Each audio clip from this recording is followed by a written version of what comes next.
Good morning, Steven. Good afternoon, you. Good afternoon, you fine fellows and ladies of the internet. This video is a long time coming, and you know what? It's probably pretty easy to make now. We're gonna do the worst 5-star character in Genshin Impact. And before you answer down there in the comments, don't do it. Make sure you hit that subscription button if you like the content, as well as the like, and turn that bell on. Now, I own a lot of the characters in Genshin Impact, almost all of them. I think I'm only missing 4 now of the 5 stars and 4 stars in the game. There's only a couple characters that I've passed on just because I don't really need them as a thing. They have like another allegory for them to be on your party. There's a lot of cool characters out there, but there's going to be a worst one. And well, I'm pretty sure you guys know who that one's going to be here. It's obviously going to be Yoimiya. No, it's not actually Yoimiya. I tricked you. I can't believe you're that easy to be fooled. Even Steven wasn't that easy to be fooled. The worst character of all time is 100% Kokomi. Now, I know a lot of flack out there. Kokomi. Why is she the worst one? Well, it's because her role as a healer is so already well fulfilled in Genshin Impact that she's just kind of unnecessary for a lot of players out there. Now, if you're a new player, she can do some cool stuff for you. We made a video about that. Very easy to build, can do some reasonable damage if you're super early game, 20, 30K hits. Maybe you vaporize them. You can do up to 60K in some circumstances with super awesome gear, 100K, okay? Fine, awesome. But there's so many other characters in the game that fulfill this healing role that as a 5-star character, she's just so unnecessary. Now, this is less of a problem with Kokomi as a character and more of a problem with how egregiously broken they've made all these other support characters in Genshin. Because Kokomi, she can heal off field with her little jellyfish. She also heals during her elemental burst when she normal attacks or charge attacks, which is super awesome. But we have the other characters that do a lot of cool stuff out there. Now, we have Zhongli, who kind of broke the game after he got, especially if he got buffed, adding additional damage to your team with the resist down and a giant HP shield and petrification and huge damage on elemental burst, and he does not need to be on the field that long, right? You swap him in, order, and you order with a giant. You just like McDonald's double mac, boom, order, shield, resist down, giant meteor, petrification. Does everything he wants to do in like 4 seconds. Diona, huge shields once again, and some nice healing, and she's also cryo element, so there's a lot of cool freeze teams you can do with her, plus 15% crit rate, gets attack down, all of these cool things that she can do. We also have other characters that can heal out there, Chi-Chi and Jean.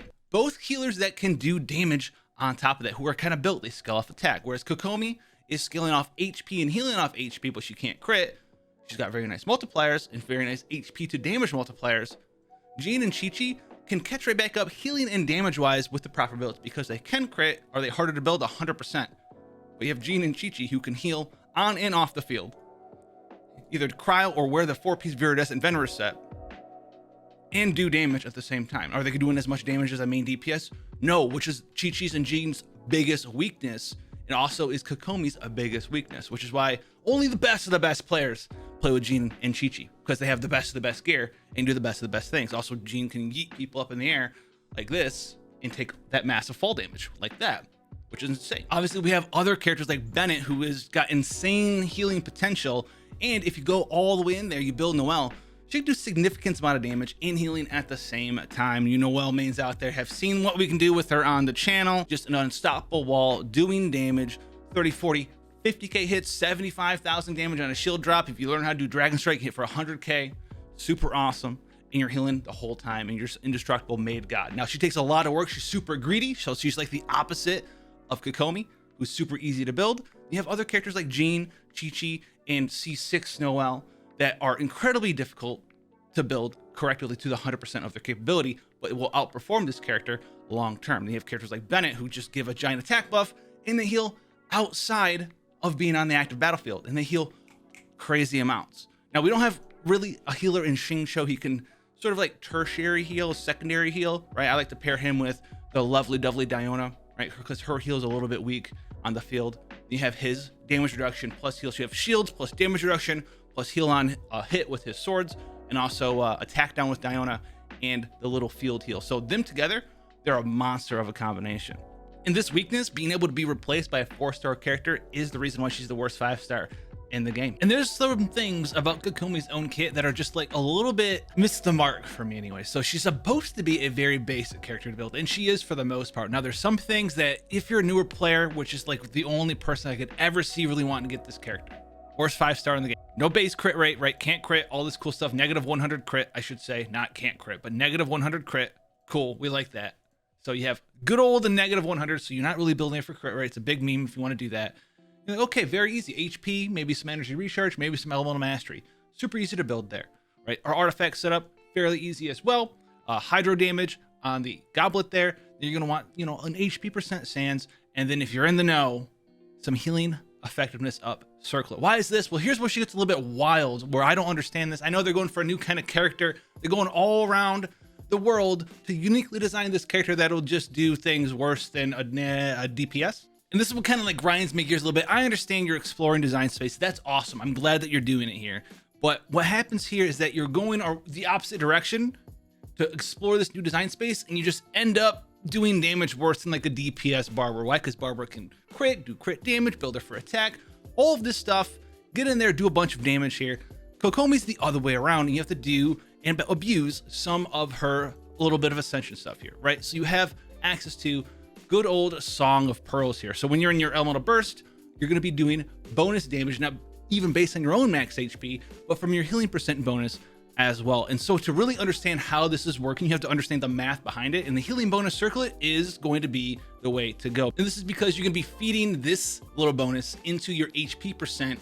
It's going to feed into your elemental burst. That's going to feed into all this other stuff. You're going to wind up with mathematically healing percent circlet is the best. Now, if you have someone to tell that to you, awesome. But for someone who's trying to figure out themselves, you're like, well, what does this mean? How does all this stuff interact? It's kind of easy to figure out how crit chance and crit damage interacts with doing damage as a character. But when it's like, okay, so you have healing percent bonus, and 15% of that goes and is affecting your HP percent damage bonus from your elemental burst. And then like you got math flying everywhere, trying to figure this out. All so you can do okay amounts of damage, which is a little wild there. Now there's some other stuff here that's kind of wasted, right? Her elemental burst here has this one part that I just think is kind of laughable. All right, so while your elemental burst is up, remember this is a 10-second duration. You can walk on water. Awesome. Like, but why though? Why can't she just always walk on water, right? Everyone has these like movement passives, right? They have for ascensions, like this one's flawless, or no, Princess of Watasumi, right? Swimming costs 20% less stamina. Just make it so she's gonna walk on water. Is that game breaking? No, we already have a Hydro Catalyst character that can sprint across water. We already have Ayaka who can cryo across water with her sprint. Why can't Kokomi? I don't know. The mermaid looking girl just walk across water all the time. I don't know. I have no idea. Like, when is that going to be useful to you, right? Where you need specifically 10 seconds of walking across water from her elemental burst. Like, we don't fight on water in combat. I mean, maybe the Oceanoid boss, in which case, well, guess what? The Oceanoid boss is immune to Kokomi's damage, so strike 1, 2, and 3 as far as I'm concerned. Now, another nitpick about this character is this right here. We've had this in the game already official in Oz. When you use her elemental burst, it refreshes the duration of your elemental skill. But this is not a launch character. We're almost a year into the game now. And if you want to make it a little bit more friendly to play, why doesn't it just summon the jellyfish for you, right? If you want to just summon the jellyfish, that's cool. But you have to summon the jellyfish first and then use the elemental burst. So you can summon the jellyfish. It's going to swim around and do some cool stuff with it. You can even pop like Pyronado in between the jellyfish. In your auto attacks, you can apply Hydra fast enough for you to vaporize that, which is neato. The jellyfish on its own isn't enough because you can actually be vaporizing the jellyfish, sad to say. But what you can do is use her little Guoba and apply Pyro, and then boom, vaporize your charge attack, which is actually pretty nice. But as far as like the whole interaction between the elemental skill and elemental burst, why doesn't it just summon the jellyfish back? Why doesn't it just summon the jellyfish? Why do you have to extend the duration? I don't understand this. She's already jumped through all these hoops to try to just do okay damage and healing at the same time. I don't understand this character, why she was so restricted in comparison to all the other stuff. I understand design space, but come on, there's so many things that are just like almost there. It feels like that for all the other Inazuma characters for the most part too, outside of, I want to say, Ayaka. A lot of these characters have like certain things in the game where the game works a certain way, and they just didn't apply fixes or changes for these characters to have them work in a different way. And at the end of the day, that's really kind of what bothers me about the Inazuma characters for the most part, Ayaka notwithstanding, is that a lot of these characters, they work in certain ways where the game doesn't really allow them to shine for whatever reason. And Mihoyo decided not to like change up the internal cooldowns and proccing certain elements, because for other characters it works fine, but for these characters they try to apply it too fast, and so they skip different intervals and it's not working out for them. Didn't fix any of that stuff.